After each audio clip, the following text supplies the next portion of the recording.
Good afternoon and welcome to our panel, Innovation and Investment Shaping National Defense. My name is Dan Kurtenbach, and today we have the distinct pleasure of being joined by three distinguished individuals, all of whom work in three critical areas of our national security establishment: defense innovation, defense investment, and venture capital. I'll begin with some introductions, and then we'll get right into our three topics: current events, operational challenges, and the future of national security investment. So to kick it off, Alexander Harstrick is the managing partner at J2 Ventures. He began his career as a healthcare consultant at Booz & Company and later built the enterprise venture investing arm at Horizon Blue Cross Blue Shield of New Jersey.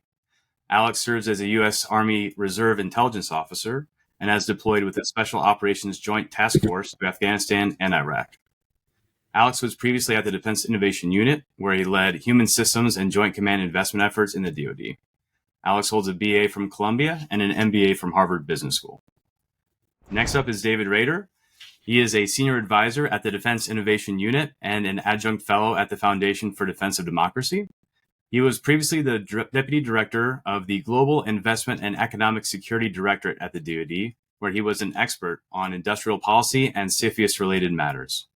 David has held roles at JP Morgan, the RAND Corporation, and the U.S. Army.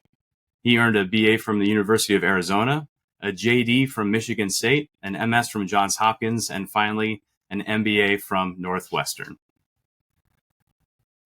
Last but not least, Wes Spurlock is an active duty colonel in the U.S. Air Force, currently serving as senior advisor at the DoD's newly formed Office of Strategic Capital. He was previously a leader at F Ventures, a White House fellow, and a military aide to the President of the United States. Wes also served as the first commander of the KC-46 Pegasus and has more than 3,000 flying hours in various aircraft with multiple overseas deployments. Wes received a BS from the Air Force Academy, an MBA from Mississippi State, and an MPA from the Harvard Kennedy School.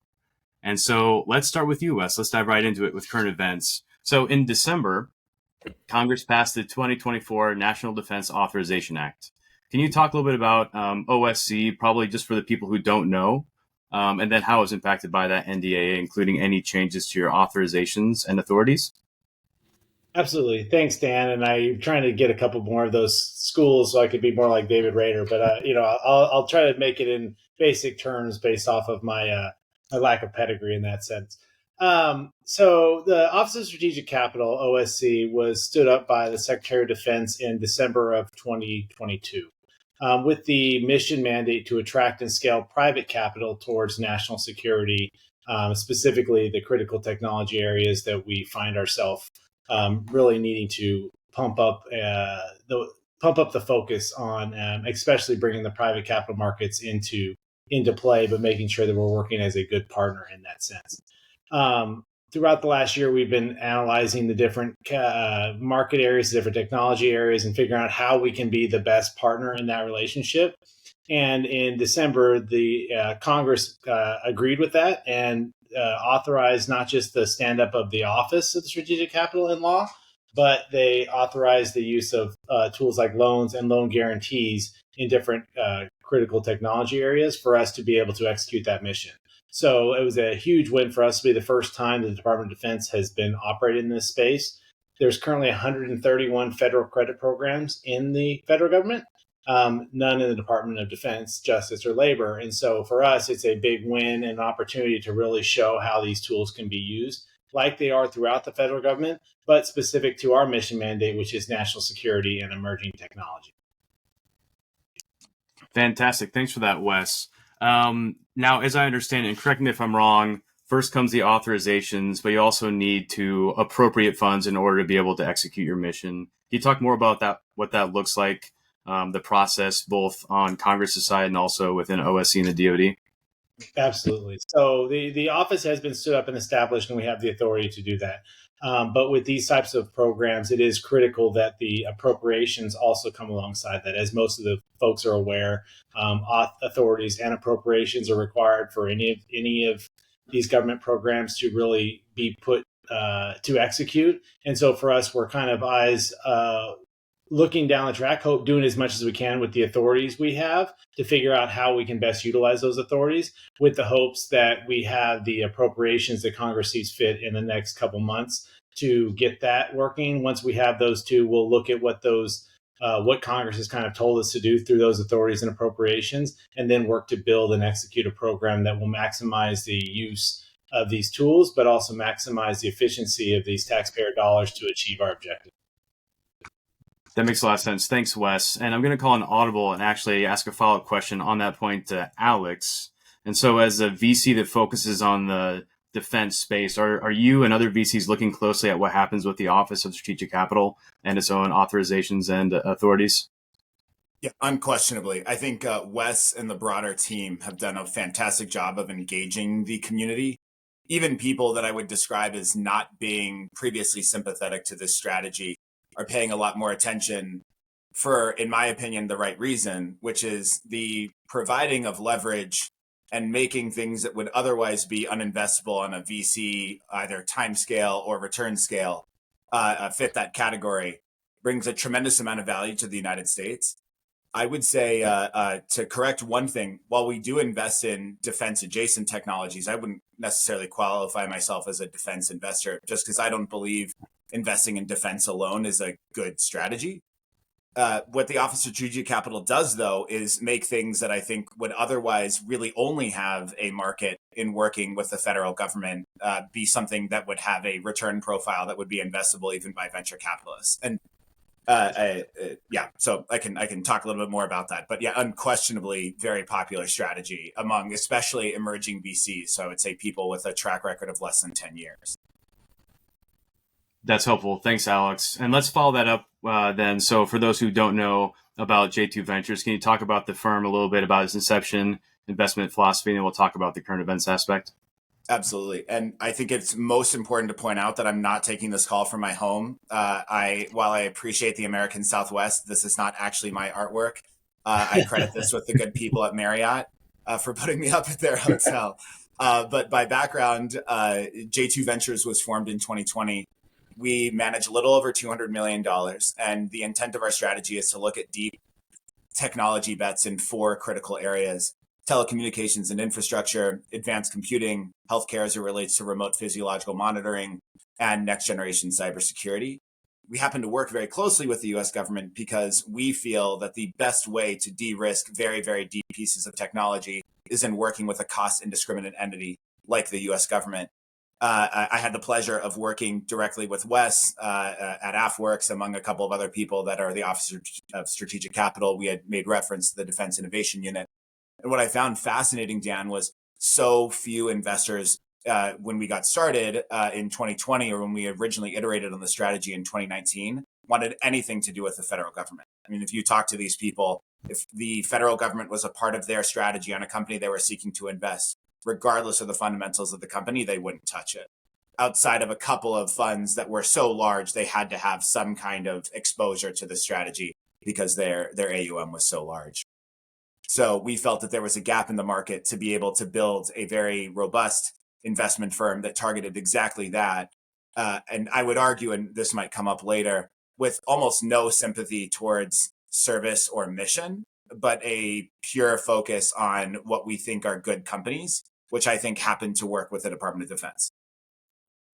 That's incredible. There are, however, I suppose, a proliferation of defense-focused VCs that have started over the last, let's say, a half decade or so, that are focusing on that as their investment thesis. Is that correct?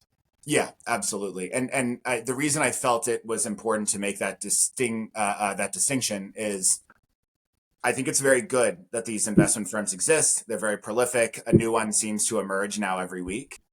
The issue I take is we pay taxes for mission-focused investing. The U.S. government is actually very good at spending your money, and they have wonderful programs that do amazing things for the American taxpayer. Private capital should be used for private capital level returns that are competitive against other strategies. Otherwise, it's not sustainable. And so while I appreciate the sort of proliferation of mission-focused investing, and I think that's great, the fundamentals of the investment still have to make sense. Otherwise, the mission cannot be achieved. And America's greatest export is capitalism. That should not stop when it comes to the use of private capital. And in that sense, I think OSC is filling a critical gap where there are some things that just won't be able to have that return profile, and the American government is sort of filling the gap. Very well said. Very well put. So let's get to the actual question then, Alex. From your perspective, how have recent global events, wars overseas, influenced the risk and opportunity profile for investments in companies in this space? Those engaged in public-private defense partnerships. I'm sure Wes and David can corroborate this. There are more people that are focused on quote unquote defense investing, dual use investing now than there ever were before.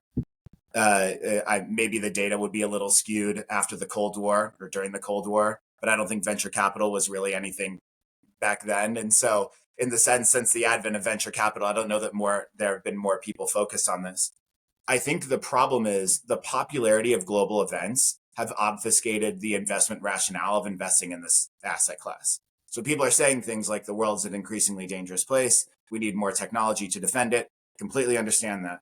But American defense, and when I say that in the sense of the things that truly repel our enemies, have always been creating incredible, innovative technologies that have made us more prosperous, that often have nothing to do with weaponry or explicit defense, in my opinion. And so when you think about the things that really, really pulled us out of the Cold War, there were amazing advancements in technology, but a lot of the threats that we had from a kinetic point of view were actually lies. I mean, space wars, for example, or space lasers being shot around. It was an amazing head fake towards Soviet Russia.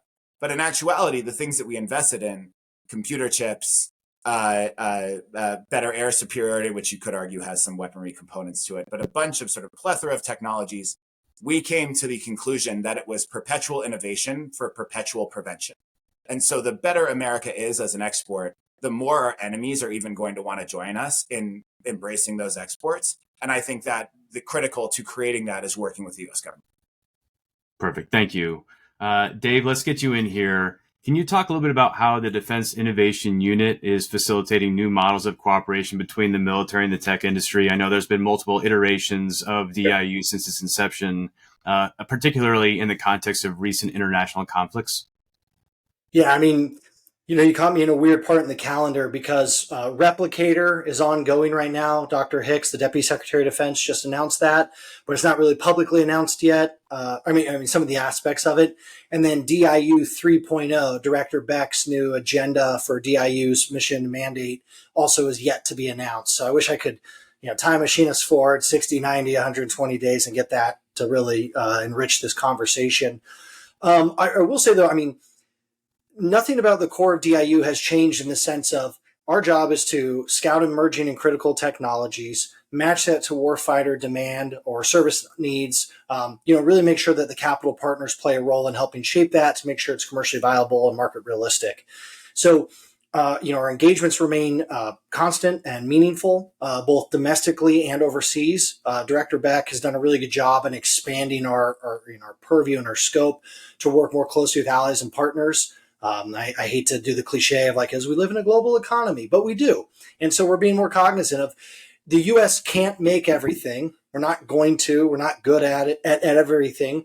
Our partners and allies have to make stuff too. We have to be trading with each other. We have to be, making trade-offs and off-takes with one another. And so that's a real core focus right now, both Secretary Austin and Director Beck's. And so that's really kind of where DIU, without showing my cards, that's kind of where DIU 3.0 is going. Really focusing on our allies and partners. And the one other aspect is also the combatant commands. I was going to say COCOM, sorry, shorthand. But so making sure that, DIU's primary focus was originally with the services, Army, Navy, Air Force, Marine Corps, Space Force, etc. Really focusing now to make sure that the end user, the combatant commands, theater commands, INDOPACOM, CENTCOM are getting what they need too. And so that's a big focus of DIU 3.0. So, technologists, entrepreneurs, venture capitalists out there, members of the business community need to be recognizing that shift from selling to the services to also selling to the combatant commands when they maybe think about their business strategy or to whom they engage on this front. Thanks, Dave. And I remember about 3 or so months ago, DIU announced opening a new office or initiative with INDOPACOM on the Pacific region. Can you talk more about what obstacles that is intended to solve? Yeah, I mean, so the JMAD, that's the acronym, and some of those kind of programs that are being run out of INDOPACOM, it's The pathways exist. It's just the muscle movements are maybe a little clunky because we haven't done it the same way. So Indo-PACOM has been there for a long time. DIU's been there for a relatively long time, 2015 under Secretary Ash Carter. So like we both know what we're doing, but fusing those two together, this is a unique kind of challenge and opportunity too. So it's well staffed, it's well resourced. Admiral Aquilino, Admiral Paparo on one side, Dr. Hicks, Director Beck on the other side. Everybody has this as a priority. But as far as the gap between getting everybody in the room and then saying, hey, we all did a great job and the problem is solved, they're still ongoing. So I guess that would be my biggest grievance, is that it's a new challenge and sometimes we screw things up, sometimes we do things great. This is also our chance to really shine, because this is probably the primary theater where a lot of this advanced tech is going to be used and applied. Fortunately and unfortunately, EUCOM, the Ukraine crisis and war, illegal war, I'm not going to call it a crisis, an illegal war by Russia. This has really kind of paved the way for us to recognize the value in critical and emerging techs. Drone technology, it's been absolutely critical on the battlefield, and it's really changed the way we're approaching this. So it's been super useful in helping us shape that for Indo-PACOM and even CENTCOM with the flare up with the Houthis right now. We're really also shaping, our requirements and our goals and our technology and capability gaps towards those conflicts, but also thinking about the big Indo-PACOM theater, which we need to make sure we've got right. Oh, thanks for that, Dave. Let's talk a little bit more about the near-term operational risks. I think you touched a little bit on, Dave, there. And I want to keep it with you for a moment. You have a strong background working in CFIUS. Can you talk a little bit more about either with DIU or just more broadly the DoD within the framework of CFIUS, how you ensure the secure and beneficial collaborations in the space, particularly when dealing with foreign investments and technologies? Yeah, boy, this is the constant challenge that we're facing. We want to sprint with our commercial partners. We are tired of hearing government moves too slow, because it does, and it did, and we're trying to fix that. But in the same vein, you can't walk in and say, we need this next great widget that has some classified or really advanced market-leading applications. You just can't jump into these rooms in the same way. So we're very cautious of, the people that are in the rooms, their intentions, their plans and intentions, their capabilities. How we're also having a maturing of our thought in how capital can shape and influence both the boardroom and even, the long-term performance of a company that I don't think we'd had before. So CFIUS is a very narrow tool, and it's a very powerful tool. And we're, instead of trying to change the law of FIRMA, which supports and authorizes CFIUS, we're trying to expand into other capability buckets and authorities to draw upon. So the Corporate Transparency Act that got passed and just came out live January 1st, so 9 days ago now, that's something we're really looking at. Partnering with our open source intelligence partners out there that you get from all the way from, same stuff Alex uses, PitchBook and Bloomberg, and I'm not trying to pump those, but, those kind of platforms, as well as in the specific service capabilities. So we're really trying to start fusing and blending this together. The challenge we have, and I'll make this very clear, and I hope members of Congress are listening, but gapping Title 10 and Title 50 authorities. So being able to look at U.S. persons, U.S. companies, U.S. technology, if you have an intelligence background or intelligence bent, is prohibited. And we're actually very good at making sure that wall stays up between the two. But the problem is if you have an actor from country X working with a U.S. business, you're inherently going to have a U.S. person or a U.S. entity involved. And so we're trying to balance how we can look at maybe a nefarious actor or even just dumb money, loose capital out there, and how that might impact the U.S. company, U.S. technology, the defense industrial base, and so on. And so we really have to thread the needle. And again, my last comment will be that we're trying to move at the rate of industry. We cannot just sit back and say, we have to make sure everybody in the room is perfect. We can't meet. So we're really changing that culture too, saying we got to move as fast as they can, but we also have to protect our equities and protect national security. And it's a really fine line. It keeps us up at night. A lot of people work around the clock to get it right. There's things we've done wrong, things we've done right, but we're actually, the biggest thing we can do is get good feedback from industry on kind of what works, what doesn't work, and also have industry try to police itself.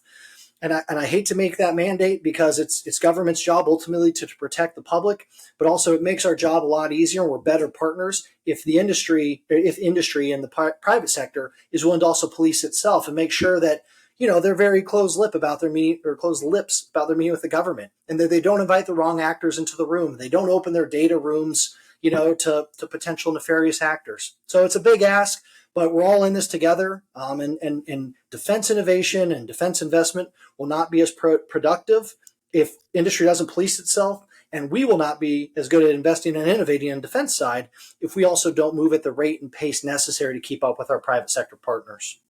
And David, real quick here, one of the things that we're seeing is that we're starting to see a trend where people, especially in the private capital markets, are starting to understand why it is bad to take on some of this, bad capital, or really, adversarial capital in a way that it's not in their interest either. We're seeing, companies being taken based off of their cap table or just based off of stealing their intellectual property. Are you seeing that realization help it to where it's not just the government trying to protect us, it's the actual, the entrepreneurs trying to protect their own best interest? Yeah, and I won't be able to get into it for a variety of reasons, but it absolutely was. He nailed it on the head. I mean, the numbers have changed dramatically from one or two, funds or entrepreneurs or CEOs saying, "Hey, this kind of weird thing happened with this company or this fund overseas. We feel like maybe there is more going on," to where it's a long list now, where we've been able to kind of map out their tactics, strategies, and we've put in some good blockers. The problem though is it's just, the private capital markets in the United States and commerce and commercial activity is so great that government can never, really check on all of it, nor do you want us to. I mean, you'd have to quadruple, quintuple the size of government overnight just to have us reach that baseline. And we're not meant to do that. So I do think that story is starting to get out where a lot of folks in the private sector are thinking, geez, we should be a little more thoughtful of with whom we partner. And did you hear about this company? They got screwed over here. We're not going to let that happen to us. So I will say that you're seeing a lot more private security, private intelligence, corporate intelligence, however you want to frame it, be pulled into the boardroom and geopolitical, risk analysis really shape decision makers in the C-suite now. And I think that's super meaningful because they are already saying, hey, we're not even going to go down that path. We're not going to need the government to come, help us because we're not even going to let that happen to us. And so it's great to see. It's a good point you bring. Good question. Thanks, Dave. And actually, Alex, that brings up a question for you then. I mean, I don't know, are there mechanisms by which VCs can engage with the government based on what they're seeing when they deal with foreign companies or foreign technology and what they're getting from demand signals from foreign governments, for example, with these technologies? I would say not efficient ones. To David's point, if you were to have that, so that every VC knows at every number that they could call some sort of 911 for nefarious foreign activity, you would have to expand the government multifold to the point where I don't think they could chase down every single lead. And you would also then have to recognize that most VCs have no training to figure out whether or not those leads are valid. What I would add is I think that there is a sort of inbred elitism to this that's actually very beneficial for the broader system, which is companies that do have to kind of go and raise from some odd nondescript actor that no one has ever heard of are usually embattled, usually don't have product market fit, usually have some kind of issue where the system is in and of itself self-correcting. I would never argue that certain VC funds are sort of better feeders than others, just because you may be on a really hot deal on one vintage and then a terrible vintage every single vintage thereafter, and the fund will just ride its popularity based on a single investment. Similarly, that logic would prevent any kind of emerging manager from entering in the space and creating new VC funds. But what I would add is there is smart money and there is dumb money. And I think the government is better at recognizing certain aspects of that than they are frankly allowed to let on. Just because the government does have to be this democratic access point. They can't say, I'm only going to take a deal flow from certain funds. But at the same time, I think there's a healthy level of skepticism on who the government chooses to actively engage or how they advertise certain aspects that will sort of build out different parts of this that are well within the law in saying there are certain funds we want to invite to the table and having these sort of discussions. Back to David's point. They're tight-lipped discussions by background. You can do research on these people. You can figure out who they are. And I think it is the way that information is letted out on certain topics of interest to the government and how they want to feed into their deal flow. That is the best mechanism by which they do this. Because if you have to invite everybody and everybody is right, then you're in a bad room and it's not an important place that none of us should engage. That's right. Thanks for that, Alex. Let's shift a little bit back to OSC, Wes. Can you talk a bit about the most pressing obstacles that you see in the near term for your office's ability to deliver capital to the companies we're describing who want to be part of a like a forward-looking, robust defense industrial base?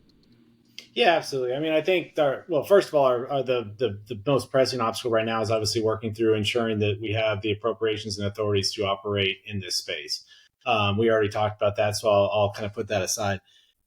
On top of that, I think to Alex's point earlier, making sure that we are, you said defense industrial base, and I think that really it's the industrial base. Most of the technologies that are in this space are the same technologies that are in your dishwasher and your car, that we are using in a lot of the capabilities that the Department of Defense brings to bear for national security.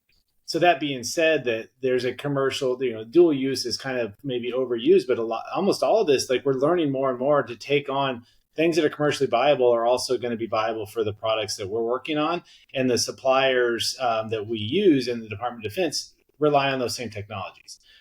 Up until now, when the Department of Defense has kind of thought about the economic instrument of power, we've really used it in a sense of we use it as a purchasing mechanism. And that worked for a lot of the things when, there's no commercial viability for an aircraft carrier.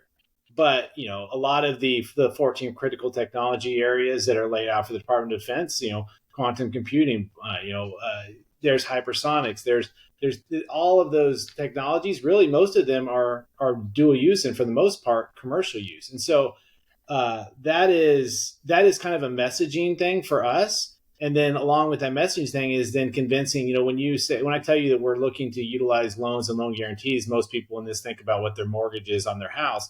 And that's not kind of really what we're looking at. We're looking, how do we lower the cost of capital so capital allocators like Alex can look at the numbers and the math will math to where they can invest in those hard technologies versus the quick returns on something that might be a software focused technology that doesn't really help us in the Department of Defense and really eliminates the commercial demand that will make that a viable option for us to utilize in the future.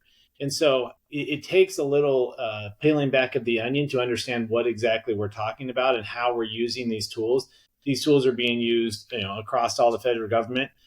We've been using federal credit programs since before the Department of Defense. We just haven't used them in the Department of Defense. And we talked a little about the Cold War earlier. When Sputnik crossed our skies in 1957 and 1958, the Eisenhower administration came off with DARPA, NASA, and the Small Business Investment Company program that really started to catalyze, venture capital and use our competitive advantage in this space, which is our private capital markets and our private capital allocators, to make sure that they are, if they can get the same return and do the things that are in the interest of us for national security, and we can leverage their know-how, their sense on what is going to be a good technology. When we talk about public-private partnerships, that was really about. And when those investments, our loans get paid back in the different formats that we're looking at, and those technologies are available to us, the taxpayers get their money back, and the private capital providers are able to continue to go on about doing what they do. That conversation is a little bit nuanced. There is the aversion to working with the DoD that we've heard from, that we've seen in previous years. I think that has started to, things like what AFWorks did with the SIBR program and what DIU has done is started to build those relationships. And it's really hard to hate people when you know people. So that's really been helpful. I think that there is a ecosystem that's going on where people know who to talk to and how to talk to them, and that it's not as scary anymore. But that doesn't, when we talk about all the tools in the toolbox, we haven't utilized these tools before from the DoD's perspective. So when people come to us and say, hey, this is our problem set we're trying to solve. And I say, well, you're trying to bring a commercial technology into the DoD in a rapid pace. Let me connect you with David and the DIU team, because that's kind of what they can do that at a much faster pace. Or you're in a very early stage research and you're looking to figure out how do you get onto a program from research to prototype type phase. We introduce you to the AFWorks, the AFVentures, the SIBR type of investment thing. Some of just the know-how and based off the experience our team has brought will allow us to feed the right to match make a little bit. But some of that is also when they hit in that sweet spot of where the tools we're looking at through OSC can go, is now then getting the same people to understand what we're doing both in the government and out, so we can have those conversations to see what are those viable options and how can I convince Alex to quit investing in his next dog walking app and start investing in the technologies that we're going to find in the next F-35. First of all, Doggeroo is an amazing app, and I don't really you using this forum to trash talk it with. If I could jump in on one point, by the way, Dan, on what Wes said, is and actually sort of to defend part of OSC's mandate is the access to the SMEs in the federal government is a not covered enough in what OSC is doing as a part of their accreditation program. Because I would argue a lot of venture capitalists, especially modern venture capitalists, are actually not very good technologists. The fact that most of the feeder schools into this program are business schools and not PhD programs in some sort of deep tech. The federal government in their national labs has done a better job of recruiting SMEs for these kind of deep tech programs than I think any venture capital firm could have access to, even with infinite amounts of money. Because more often than not, you would just end up hiring a GLD who's going to go and find someone who works in a national lab. The name of our fund is actually Argonne, which is the first national lab in the United States. And I think when you think about the best venture capital exits just of all time, at some level, since the sort of advent of modern venture capital, dog walking apps aside, there has been some kind of connectivity to some scientist at some national lab, whether they were trained there, whether they had some sort of affinity there, or whether the technology was literally invented there. I mean, let us not forget that things like LiDAR, which enable all autonomous driving, was a DARPA Grand Challenge program. One of our very high-performing companies, which is a needleless blood draw, not Theranos, it's called Tasso. It actually works. It's an amazing company. It does a lot of work with the DoD. Was a DARPA spin-out. Another company of ours, Illyria Technologies, does a ton of work in Livermore National Labs. Without these, we would not have the technology that make venture capitalists look smart. And so I actually think the paradigm has shifted, which is the DoD is very good at finding good technology. They're just not very good at finding good businesses. And the venture capital ecosystem, by virtue of having limited partners, by virtue of having different incentive structures that drive towards returns and growth, will be better at finding businesses. But that should also not be conflated with better at finance. Because I think most venture capitalists don't even know what a DCF is, let alone how to figure one out or sort of cash flows of a business, at least not for the majority of VC funds. But figuring out that commercial sensitivity is a venture capitalist job. They will just be more sensitive to the commercialization aspects of a business, which will position it better to be a going concern than if it were just a science and technology evaluation, I would argue. That's helpful. Thank you, Alex. To follow up on the question about risks, Wes, I want to talk about the future very briefly as we start to close out our final category. If you can project ahead forward 5 years for the Office of Strategic Capital, what does success look like for you and the team? I mean, I think the success is having the authorities and the appropriations to execute this, full stop. But then in 5 years, if we're able to, that we're not spending our time convincing the private capital markets why lowering the cost of capital can help them and us, and why investing in national security can make investments on par with what the next best alternative is. That's what success looks like. We're starting to see the trends of that with our partnership with the SBA and the Small Business Investment Company CT Critical Technology program. That is an SBA program that we are working with, providing what Alex talked about, some of the technical assistance and some of the national security lens by which we look through to help bolster that program. The SBIC has been a successful program, like I said, since 1957. A lot, in certain periods, I think 2/3 of all venture capital in the 70s were backed by the SBIC. It's become less effective. It has been less utilized in that sense in recent years. And thanks to the SBA for their forethought and partnership, they have really tried to bring that back to focus on some of the technologies we're working on. And we look to model some of the hopeful programs that we'll be developing on our side of on the DoD side in that asset, where we debt lever a fund to make their ROI on par, their return on investment on par with what they would do in their next best alternative by using these debt-based tools, these non-dilutive forms of capital.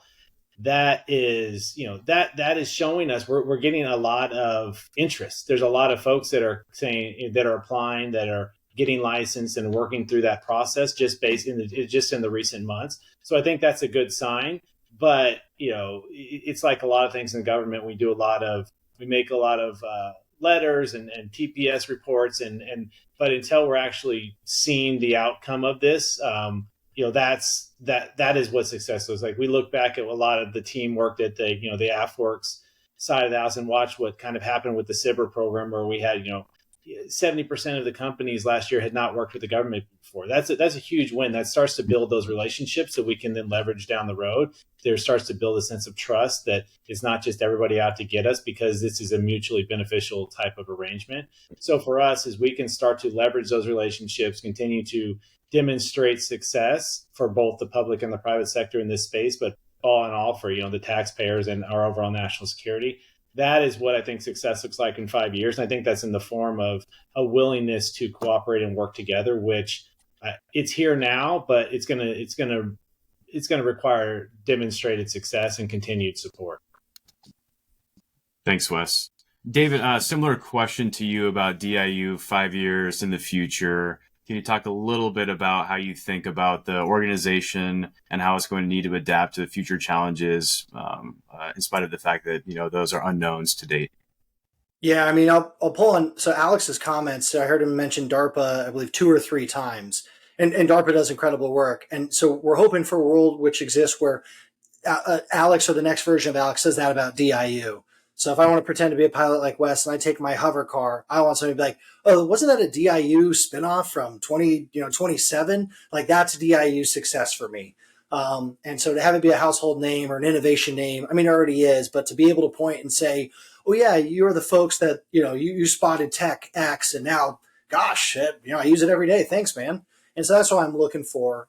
That's a big win for DIU. There's a lot of good stuff going on right now. Again, DIU stood up in 2015. So our longevity in this space is actually quite short. I think we've had some good wins. I think we'll see some down the road. So my Jetsons car, I'll get a point to and say, I was at DIU when we thought of that, or when we spotted it and worked with them. For the unknowns, again, I don't want to be dismissive of what's going on in Ukraine at all. We're constantly getting distracted by these short challenges, and we're drawing our attention to them when we have to. Of course, that's the role of the United States right now in the world.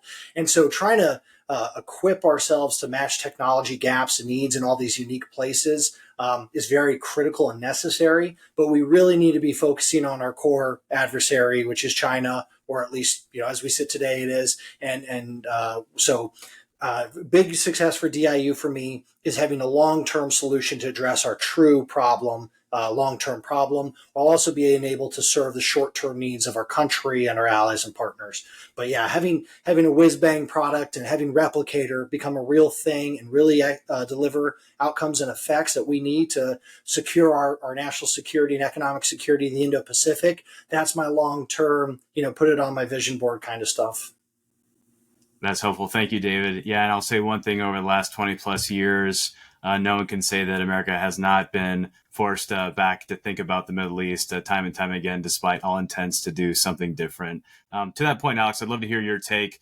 5 years, obviously, you're going to be much more successful as a VC, of course. But on top of that, can you talk a little bit more about the comments about focusing on the Middle East versus Eastern Europe or the Indo-Pacific region more broadly?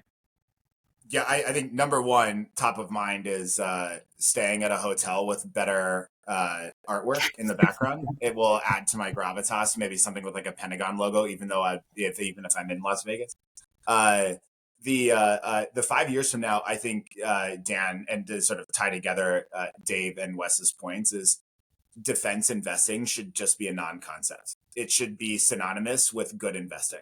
And any single time that somebody is wanting to do something aspirationally technological and they want to do it in America, even if they're not American, then they would think about the access points that we've talked about before.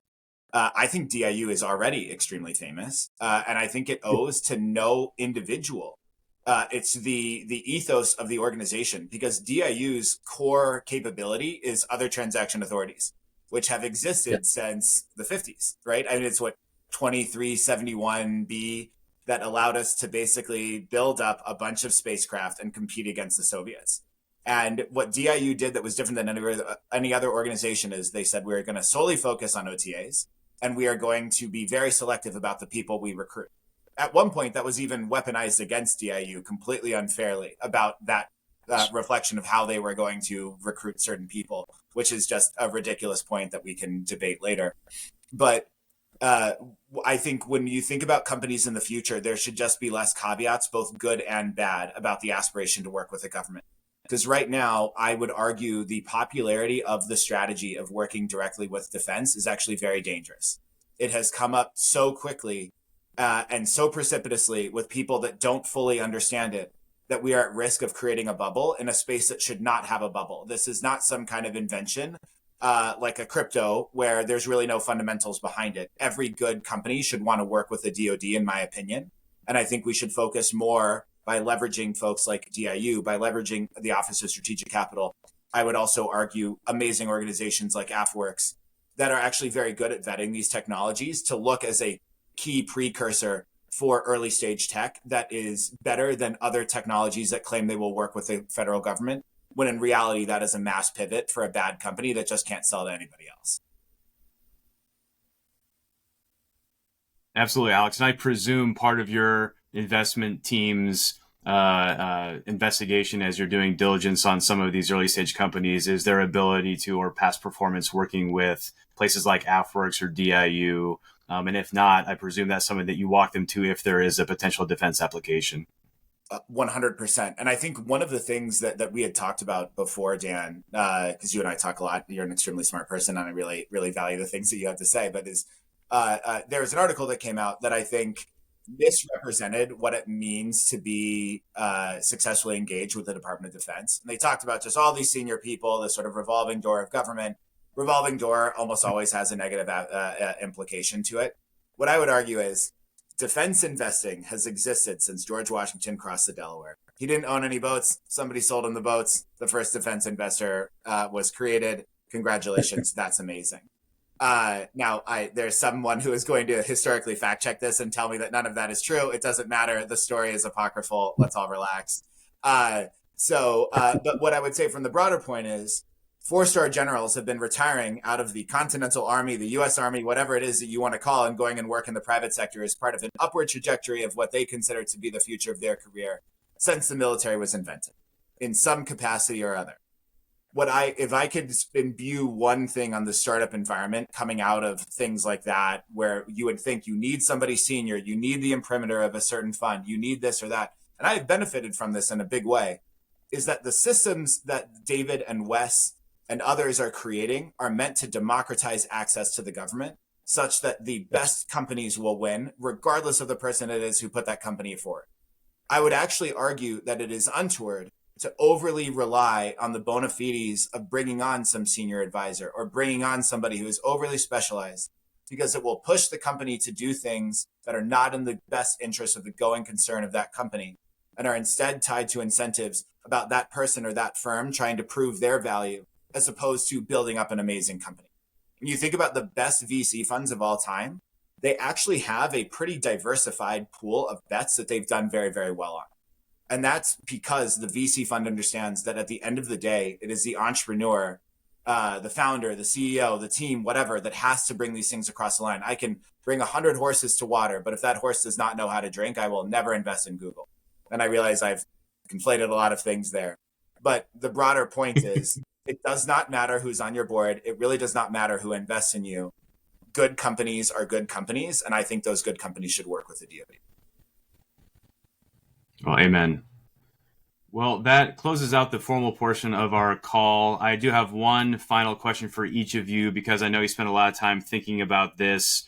We have representatives from DIU, OSC, and private capital here. If we were to invite some other office, either private or government, like who do you think should have a stake in this conversation that we didn't include on this call? I'm going to start with you there, David. Yeah, So Alex and I share a background from DIU. Wes and I share our OSC blood, and work together with all these guys closely. And that's a critical and emerging tech space, and it's very important. But we need to get also manufacturing, the boring, not boring, but it's just not as glitzy as AI and quantum. And same with infrastructure, ports and roads, and all these things we just kind of blow by because we take them for granted. They are actually very capital. I mean, they play a huge role in the capital markets. They're constantly neglected because we're just used to seeing our roads, and we're used to seeing ports, and we're used to seeing people put together our stuff, and it's really, those are neglected areas. And so I would actually argue folks from commerce and the CHIPS office right now, industrial based policy out of OSD, and some of our colleagues and other, maybe the services who are focusing on core manufacturing. And I'll end it to kind of tie it back to say there are some incredible technological leaps in manufacturing technology right now, whether it's 3D printing or automation or any of those kind of things. It's really an impressive space. And I hope that once Alex buys his hover car because he's made so much money, he thinks about how to invest in kind of that less, or lower return, longer duration manufacturing and infrastructure. They should be in these calls too, or these discussions too going forward, because they are super critical to national security and just our overall economic and commercial well-being. And, sometimes they don't get as much of a spotlight as they deserve. Thanks, Dave. Wes, same question to you. I mean, my brain went to the same kind of thought process as David there, but I would say that I think that there is still a void out there of where the office that I would say is really not in existence. I think that there's a lot of good touch points on this, but I don't think there's a clear center point to solve some of that. When we talk about, there's been a lot of focus on the VC end of the financial spectrum, but when we talk about some of those bigger bets going down, because those big bets matters too, especially with the manufacturing and different things. I spent a year at the Development Finance Corporation. That's great if you're international in your development, but we don't have the similar type of mindset in the domestically. And people are trying things like the SBA and the Department of Energy, and there's a lot of programs that are trying to do this, but there's not really a strategic kind of driving force to put the right people in the right room. So you get people kind of just walking around blind, running into walls until they find someone that they meet. If I were your king for a day, I would try to kind of bring that to bear where we could do something like this. There's such a focus of this domestically, and it's great for chips. But all these other technologies that are critical for national security, looking at it from the lens I'm in, they don't have a CHIPS Act.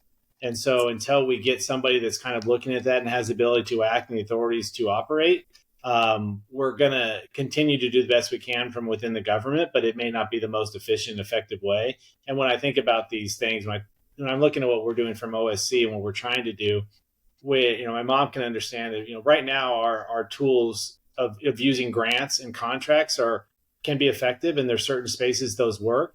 But if I can achieve the same objective by executing a loan that gets paid back to the taxpayers with interest, we should be doing that. We have, fiduciary responsibility to the taxpayers to be doing that. And it also helps Alex be better at what he's doing. It helps private equity be better at what they're doing. And so using these tools to be effective and thinking about this in a very strategic and economic way, we got to leverage our competitive advantage here in this fight. And we need to make sure that we're doing that with all the tools to bear. And people need to really understand the concepts before they kind of get the hair on the back of their neck standing up. And I think building we've seen some of this innate understanding and skill sets coming to the DoD with OSC, with DIU, with AFARCS and others. There needs to be more in the DoD, but there really needs to be more in the federal government to make really a whole of government approach. Thanks, Wes. And it sounds like, as someone who has stood up a number of new offices over the course of your career, you're setting yourself up for a post-retirement gig with this new imaginary office that you just created on this call. Alex, finally over to you. Yeah, there.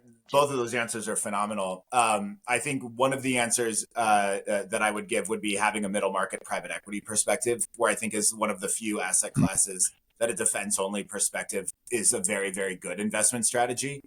But I think to add to this, we often ask folks like me, VCs, questions about these sort of things. Our bosses are capital allocators that are limited partners. And I think that perspective, when you rack and stack from a very callous perspective to say, I must achieve this aggregate return. This is my expectation of different verticals. So when I'm allocating to a J2, but I'm also allocating towards whatever fund that does whatever sort of thing, these are the questions that must be answered. That would be incredibly informative, because at the end of the day, I am only as successful as my ability to raise capital to be able to be successful. And that ability is convincing somebody down the line whose job it is to invest in these funds to make these decisions. And they look through our strategy very, very, very carefully. The due diligence processes on these things is multiple months, if not sometimes over a year. And they're asking these kind of questions about the potential return profile and our ability to generate that return profile against the companies we are targeting. And I think the more that we are able to not dilute that voice in the conversation with government, as government is making these sort of decisions about what are the near and long-term sort of things. OSC, I think, has done an amazing job just in the people that they've recruited from the private sector to help inform this strategy. But bringing that in more broadly would be very, very helpful, because at the end of the day, our ability to galvanize folks like me will only be as good as our ability to convince the people that allocate to folks like me to be able to do our job. And I think the more that we kind of understand that at the end of the day, you're trying to figure out why XYZ union is able to achieve XYZ return for XYZ pension, it will put a lot of the sort of more acute aspects of what we're talking about into perspective. Fantastic point to finish on, Alex. Thank you very much for that. Alex, David, Wes, it's been a terrific conversation. Unfortunately, this is now the end. On behalf of America's Future Series, thank you so much for joining the panel, and we look forward to the rest of the programming throughout the day. Thank you so much. Thank you, guys.